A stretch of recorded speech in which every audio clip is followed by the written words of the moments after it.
was working yesterday, and I thought when it came back on it had saved my PowerPoint for today.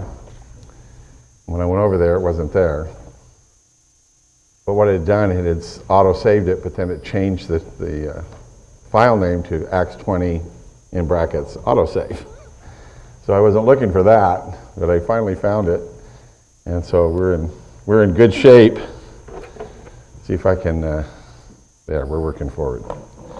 So we're starting in Acts 20, and we're at question 3 this morning. Thank you all for braving the elements and coming out this morning.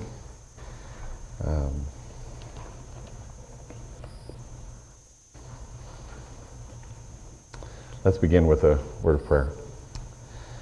Our Father in heaven, thank you so very much for the good night's rest, the blessing of this day, the blessing that we have to assemble here this morning.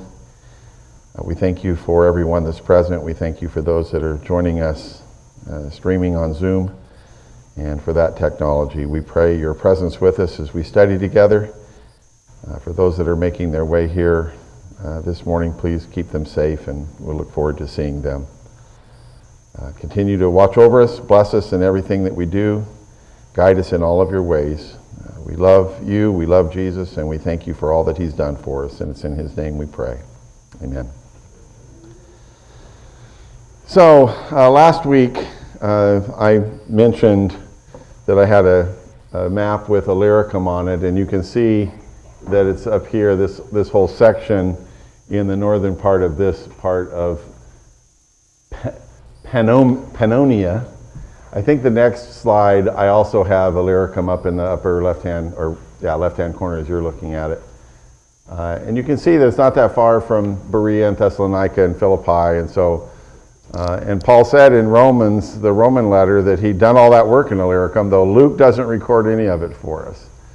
And that shouldn't be a cause of concern for you. I mean, you can look at 2 Corinthians chapter 11 and 12, where Paul talks about all the things that he suffered, among which are 3 shipwrecks, and we only have 1 in the book of Acts. So it's very possible that there are a lot of things that Luke did not record for us that fell outside of the purpose that he had for writing that history. So when we look at question 3, what did Paul do in Macedonia? And I went through this with you, but I didn't have a slide, and I thought that I felt like I was confusing you more than helping you without being able to see it. So as you look at Acts 20, Luke says that he said goodbye and set out for Macedonia. He traveled through the area, speaking many words of encouragement to the people, and finally arrived. Am I muted? You are. Okay. Thank you. There we go. So we're on question 3 of Acts 20. Thank you all for giving me the heads up that I was muted up here. We covered this last week, but I said I would come back with a slide that would help us with that. And in Acts 20, Luke mentions that he set out from Macedonia, he traveled through that area, speaking many words of encouragement, finally arrived at Greece. And so I asked, what did Paul do in Macedonia? And you would think that we'd already answered that in the previous question, and that would be the case if we just had the record in Acts. But Paul goes into so much more detail in 1st and 2nd Corinthians about what happened during that time, and gives us some other events. So we'll be looking at that. While Paul was in Ephesus, and I think we've already mentioned this, he's going to write 3 letters to the church at Corinth. The first one, you might as well just go over to 1 Corinthians, and we'll be in 1 Corinthians and 2 Corinthians for a bit this morning. In 1 Corinthians chapter 5 and verse 9, he says, I have written to you in my letter not to associate with sexually immoral people. So that's the previous letter that he wrote that we don't have. And in fact, that's the letter that the Corinthians wrote back to him, their letter with questions, which he answers in the letter that we have, which is 1 Corinthians. So, not to confuse you, but our 1 Corinthians is actually the 2 Corinthian letter. And so, perhaps he sent Timothy there for a brief time. Let me get to the next slide here. I'm not moving, Kevin. There we go. So those are the notes that I'm basically going to give you. So that's the previous letter in 1 Corinthians chapter 5 and verse 9. Then he wrote the letter of 1 Corinthians, which we have. For some reason, after writing that letter that we have, Paul made a visit to Corinth, which would be his second time there. And he mentions that in 2 Corinthians chapter 2 and verse 1. He said, "So I made up my mind that I would not make another painful visit to you." So somewhere along the line there, he made that visit. Perhaps when Timothy was there, he told him that, Paul, you need to get over here. You need to get here as quickly as you can because there's some problems that are going on. So he caught a boat from Ephesus, I would assume, and sailed directly to Corinth. That particular visit, which he calls a painful visit, is actually a disaster for him. He shouldn't have gone. And it seems that when he got back, he wrote them again a letter out of his anger, and that's in 1 Corinthians, or 2 Corinthians, chapter 2 and verse 4. He said, "For I wrote you out of great distress and anguish of heart and with many tears, not to grieve you, but to let you know the depth of my love for you." And if you go over to the 7th chapter of 2 Corinthians and verse 8, he says, "Even if I cause you sorrow by my letter, I do not regret it, though I did regret it. I see that my letter hurt you, but only for a little while." So that's a third letter that he wrote. Maybe part of the affliction that he's feeling there, that he mentions in 2 Corinthians chapter 7 and verse 5. "For when we came into Macedonia, this body of ours had no rest, but we were harassed at every point, conflicts on the outside and fears within." Perhaps part of that affliction was what was going on in Corinth at this time as a result of his visit and that letter. And so that's the severe letter, not the painful letter, the previous letter. Some people think that refers to our 1 Corinthian letter. I don't think that it does. And I think that he sent Titus with this third letter. And it may be just speculation that when he made that painful visit, there wasn't the support, there wasn't the encouragement, there wasn't the, we understand, Paul, we wish we'd been following you. And because he was kind of rejected by them when he was there, and when he went back, he wrote this other letter. Which, maybe it's a good thing we don't have that. So at this point is when we go back to Acts the 20th chapter and verse 1, and that's when he leaves Ephesus and heads out towards Macedonia. But he didn't sail straight to Corinth. He went to Troas, and he went to Troas hoping to meet with Titus. And that is in 2 Corinthians chapter 2 and verse 13. "I still had no peace of mind because I did not find my brother Titus there," which was in Troas from verse 12. "So I said goodbye to them and went on to Macedonia." So Timothy was sent first and was supposed to arrive before our 1 Corinthians letter. As we read, we find out that Timothy got there afterwards. So again, he sent Titus and hoped to meet him at Troas. And in verse 13, he didn't find him there. So he heads to Macedonia, hoping to intercept Titus on the way. And obviously, they're going to be going to churches that they've established, and they would be very likely to run into each other. While Paul labored hard and endured much opposition, as we just read in 2 Corinthians, the 7th chapter and verse 5, he's doing some work on this trip. And finally, he finds Titus. Titus and he line up with each other. Let's see if I go to the next one here. They do rendezvous, as is up there on that screen.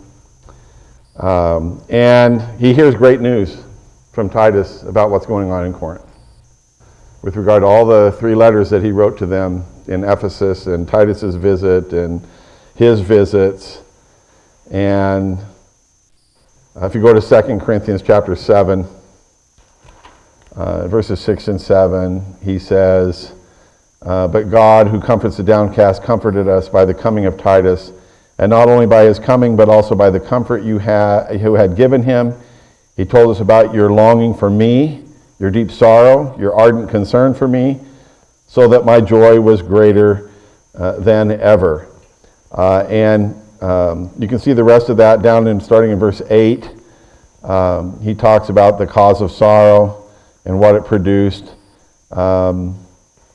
Keep going down to verse 13. By all of this we were encouraged. In addition to our own encouragement, we were especially delighted to see how happy Titus was, because his spirit had been refreshed by all of you.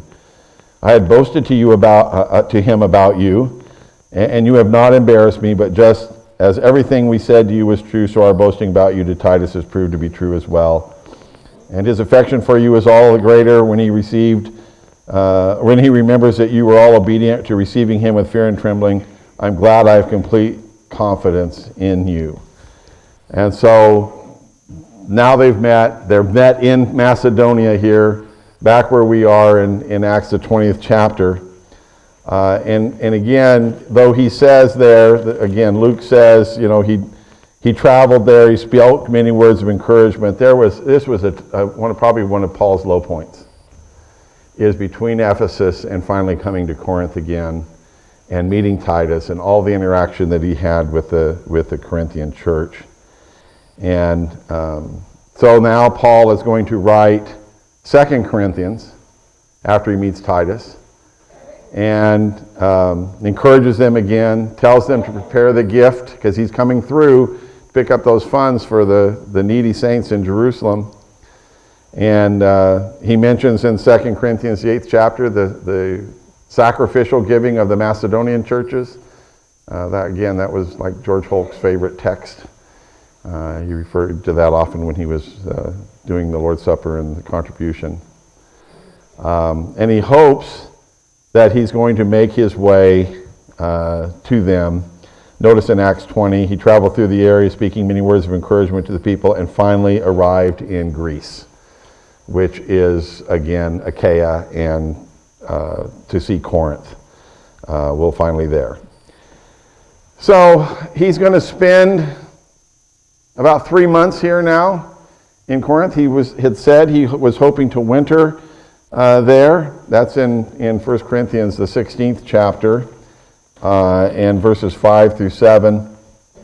After I go through Macedonia, I will come to you, and I will be going through Macedonia. Perhaps I will stay with you a while, or even spend the winter, so that you can help me on my journey wherever I go. I do not want to see you now and make only a passing visit. I hope to spend some time with you if the Lord allows. Now he says here, I'm going to stay at Ephesus until Pentecost, because a great door of effective work is open to me. So apparently, though, he comes to Corinth. He does, in fact, stay the winter there. This is going to be his 3rd visit there, including the painful visit, and wants to stay there that long. So what Luke implies is that Paul seemed to be intending to come through Macedonia, pick up the funds, come to Greece, come to Achaia, come to Corinth, and from Corinth go directly back to Syria, back to Jerusalem.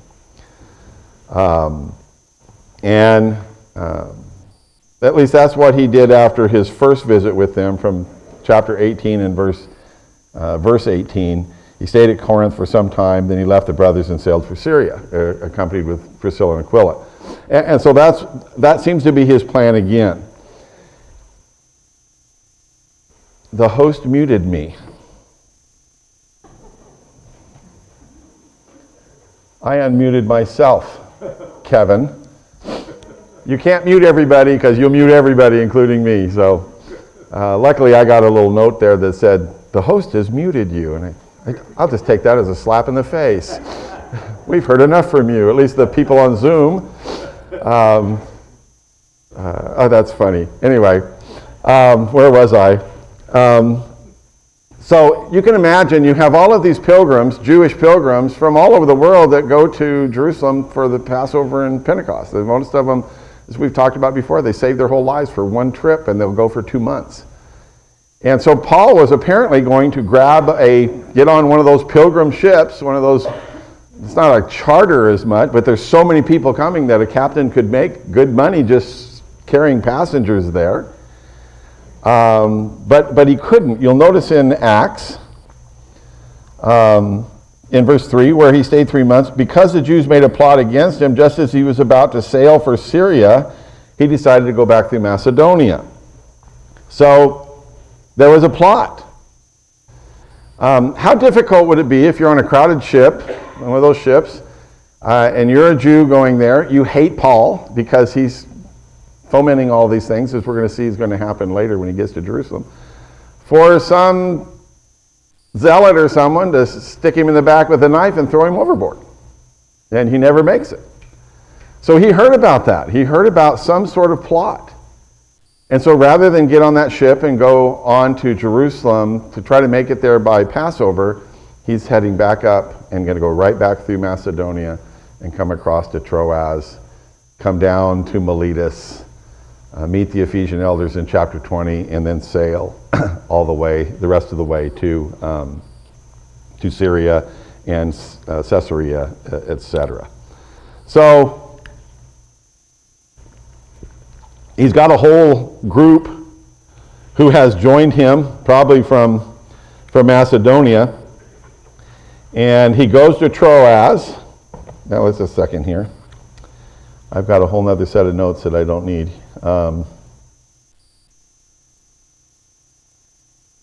Okay, so let's go to question 4. This is what you do with notes you don't need. You just blot them up. So question 4 is, who joined Paul on his journey in Macedonia? Now, when I was studying for this, I realized I kind of got ahead of myself in the questions that I asked you. And so probably would normally be better to answer this question later, and I'll probably do that if I ever teach this class again. So it was on this return trip through Macedonia that a number of people joined him. Obviously, Luke joins him. You'll notice in chapter 20 and verse 5 of Acts that it says, these men went on ahead and waited for us at Troas. And so Luke is once again with him. Last time we saw Luke was in Philippi, by the way, in Acts the 16th chapter and verse 12. And he's leaving Philippi after the Passover, as seen there in verse 6 of Acts 20. We sailed from Philippi after the Feast of Unleavened Bread, which he was hoping to be there by Passover before. And again, those change of plans changed that. And I'll just give you just a heads up here with regards to Luke. Luke will never again be separated from Paul, at least for a long time like this. Luke's going to accompany Paul all the way to Rome.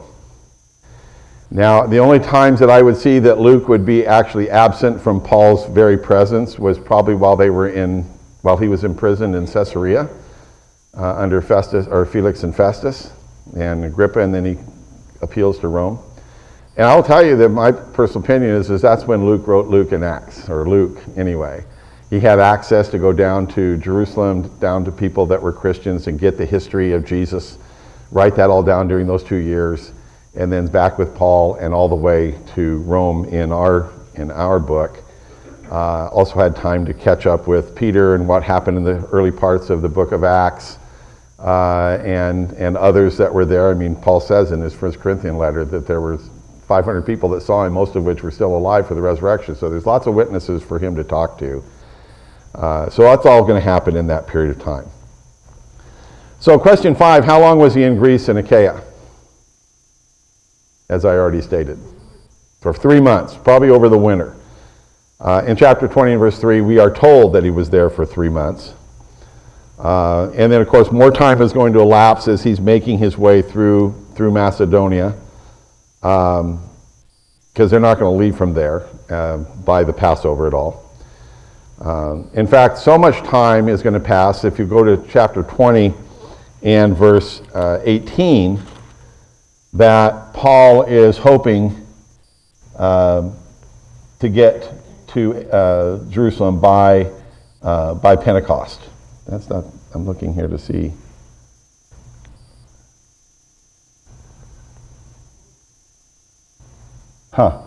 That's not what it says. It must be some other, my computer must have made an error when I was typing. Pentecost is in there somewhere. We'll probably see it as we go along. Pardon me?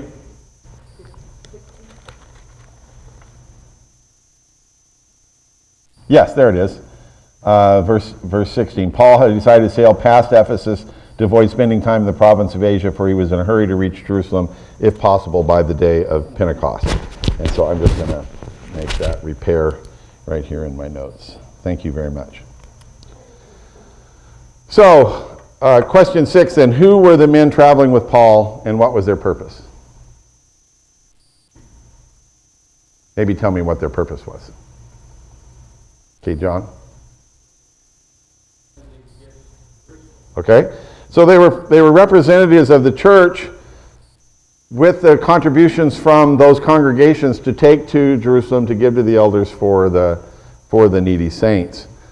I think it's probably worth our just at least noting the fact that Paul hardly ever traveled alone. In fact, when he is alone, we hear about it. Yeah, he's very open about that. If you look in Acts 17, verses 15 and 16, the men who escorted Paul brought him to Athens and then left him with instructions for Silas and Timothy to join him as soon as possible. You know, I don't want to be by myself. Send them as quickly as you can. Back over in the 1 Thessalonian letter, 1 Thessalonians chapter 1, chapter 3 and verse 1. So we could stand it no longer. We thought it best to be left by ourselves in Athens. And then you go on to verse 5, and he says, for this reason, when I could stand it no longer, I sent to find out about your faith. I was afraid that in some way the tempter might have tempted you and our efforts might have been useless. And so he can't stand, he doesn't like being alone. In his last imprisonment in Rome, when he's writing Timothy in 2 Timothy chapter 4 and verse 9, do your best to come to me quickly. He says in verse 11, only Luke is with me. Get Mark and bring him. Verse 21, he says, do your best to get here before winter. And so please come join me. So he just doesn't like to be by himself. And I know that Paul appreciated teamwork. He appreciated having people. He knew he couldn't do it by himself. The first journey that he made with who? With Barnabas. And when that split took place over John Mark, did he just say, okay, I'll just go by myself? Who did he pick? Silas. And so he takes Silas with him. And later Timothy joins him. And then you have all of these other people as well, Luke and others that are joining him. So here in Acts chapter 20, we have, starting in verse 4, a list of his companions. And who's the first one that's mentioned? Sopater. And that person could be the same as Sosipater that's mentioned in Romans chapter 16. I don't know why I didn't put down the reference on my Bible. I guess I figured I'd remember it. Anyway, he's referred to in Romans, Sosipater, as a kinsman of Paul's, his relative there. And so He was from Berea. He's the son of Pyrrhus. So there's him. And who's the next one? Or next ones? Mike, do you have a comment?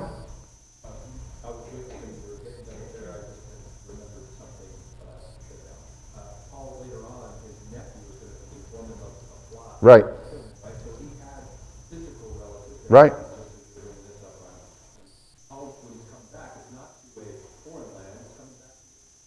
Right. Right.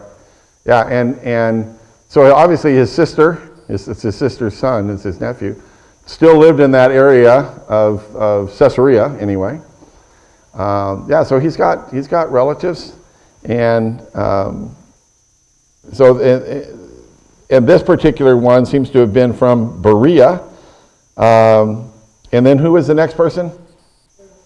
Aristarchus, and he's listed in company there with Secundus as being from Thessalonica. So Aristarchus we've seen before. We saw him in chapter 19 and verse 29. He was one of the ones that he and Gaius were grabbed in the marketplace when they ran into the theater shouting, "Great is Artemis of the Ephesians." He's also mentioned in the 27th chapter of Acts and verse 2. This is the first and last time that we hear of Secundus. Anybody know what Secundus means? Yeah, he's probably the second son. What was that movie? Stardust. The oldest son was Primus, Secundus, Tertius, Quadrus, or something anyway, all the way down. Septimus was the seventh one. So, when you don't have any real names that you like, you just give them the number and name them after that. So Secundus's parents apparently were not very creative. He's the second son. And then we also have mentioned here Gaius from Derbe. Again, probably the same Gaius that we read about in Ephesians, or that was in Ephesus in the 19th chapter in verse 29, which was when Aristarchus was gathered up. Timothy we know about. And then who do we read about? Tychicus and Trophimus, and they're from Asia. And of course, when you think Asia in the New Testament, you don't go to China. You're thinking Turkey, Asia Minor. Some translations have, and the Asians, Tychicus and Trophimus. Trophimus was from Asia, and probably, if you look at the 21st chapter and verse 29, it says they had previously seen Trophimus the Ephesian in the city with Paul and assumed that Paul had brought him into the temple area. So there we find out that not only is Trophimus from Ephesus, but that he's a Gentile, because it wouldn't be a problem for him to bring a Jew in there. Trophimus is also mentioned in Paul's last letter in 2 Timothy chapter 4 and verse 20. I assume the same is true of Tychicus. He's mentioned at the end of the Ephesian letter, Ephesians chapter 6, verses 21 and 22. Tychicus, the dear brother and faithful servant of the Lord, will tell you everything so that you also may know how I am and what I'm doing. I'm sending him so you know these things. He's also mentioned in Colossians chapter 4, verses 7 and 8, almost the same exact words. Tychicus will tell you all the news about me. He's a dear brother, a faithful minister, a fellow servant in the Lord. I'm sending him to you for the express purpose that you may know about our circumstances and may encourage your hearts. I am kind of the opinion here that Tychicus was actually from Colossae, and that while he's with Paul in Rome, he sees Onesimus and recognizes him, or comes in some way or shape or form recognizes Onesimus as being Philemon's runaway slave, and that's how Paul found out about that in the first place. Tychicus is also mentioned in 2 Timothy, the 4th chapter and verse 12. He's also mentioned in Titus chapter 3 and verse 12. So Tychicus is a diligent, faithful messenger and co-worker with Paul, and he uses him a lot and refers to him several times in his letters. So when, again, we look back at the purpose, I think it was apparently to represent and carry the funds there. Let's go ahead and look at that process. Go to Galatians chapter 2. Galatians 2, verses 9 and 10.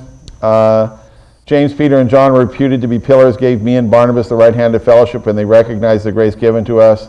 They agreed that we should go to the Gentiles, and they to the Jews. All they asked was that we should continue to remember the poor, the very thing I was eager to do. And so in remembering the poor, especially the poor in Judea, that's exactly what Paul is doing in collecting these funds, even though that was early on. If you go back to 1 Corinthians, the passage we often turn to with regards to the collection of monies for the work of the church, let's go ahead and read all 4 verses here of 1 Corinthians 16.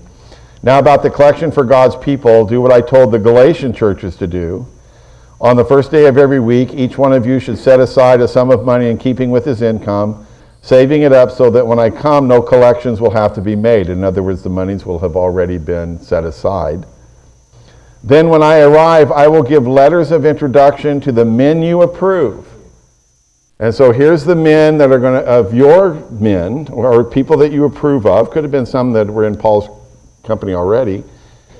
But they were the ones who got to select who's going to carry their funds back to the church in Jerusalem. And Paul says, I'll give them letters of introduction and send them with your gift to Jerusalem. If it seems advisable for me to go also, they will accompany me. And that's exactly what's going to happen. They are going to accompany. Paul is going to go with them, and he's taking them with him. But there's also another, and I think a very interesting purpose here, in that there is a testimony that is being given with all of these men. First of all, that there's a peace that existed between all of these churches in Asia and in Macedonia and Achaia, where Paul had worked. There was a fellowship that they enjoyed in all of those churches. And they actually represent the fruit that Paul had borne on all 3 of his missionary journeys. You have those from Derbe and Lystra who would have been converted on his first journey with Barnabas. You have those from Berea and Thessalonica and Philippi probably who were converted on his second journey. And you have those who are from Ephesus, where he spent 3 years from the Asians on his third journey. So there's representatives here from all 3 of his missionary journeys that are accompanying him now back to Jerusalem with these contributions. Okay, any other questions or comments on those guys? Yes, Mike?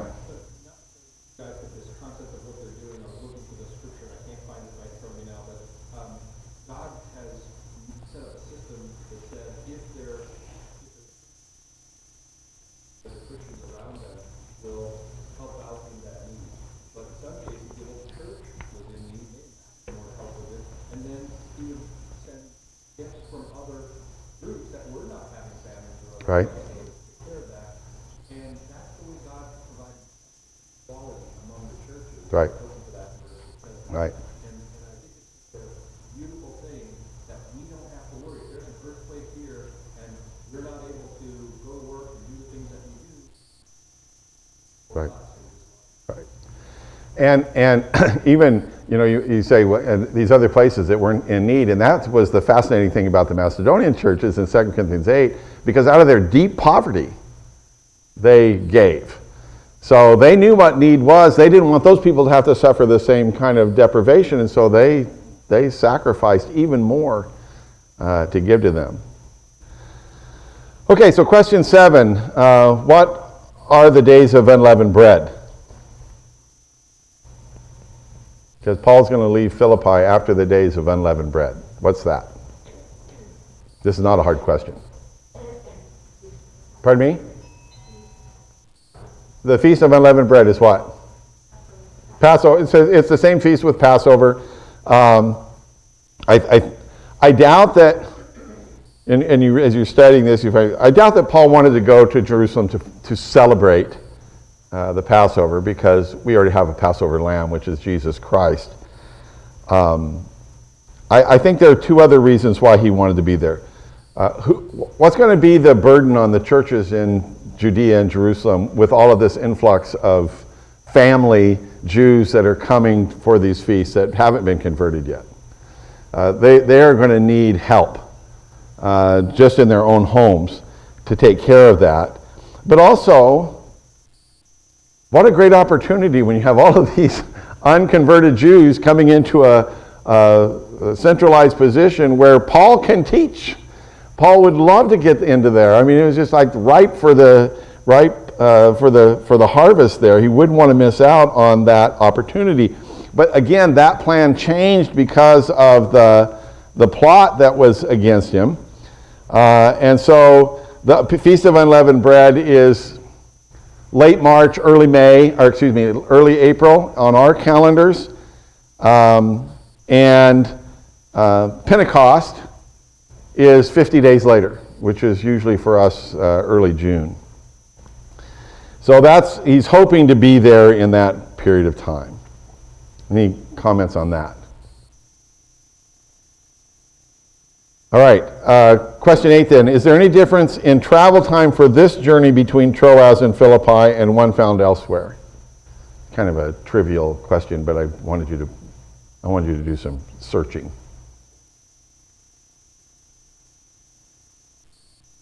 If you go over to Acts 16, how long did it take them to get from Troas to Philippi?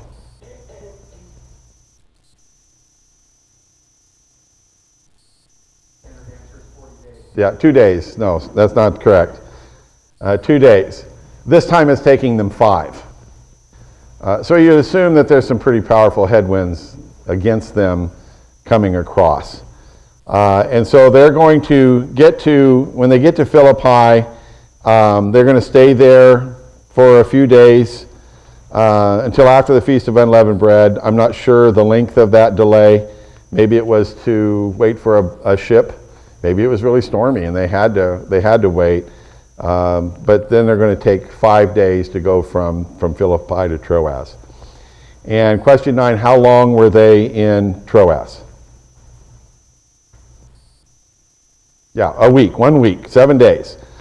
And the 7 days could have been, again, they had to wait for a ship that was going to take them to Syria.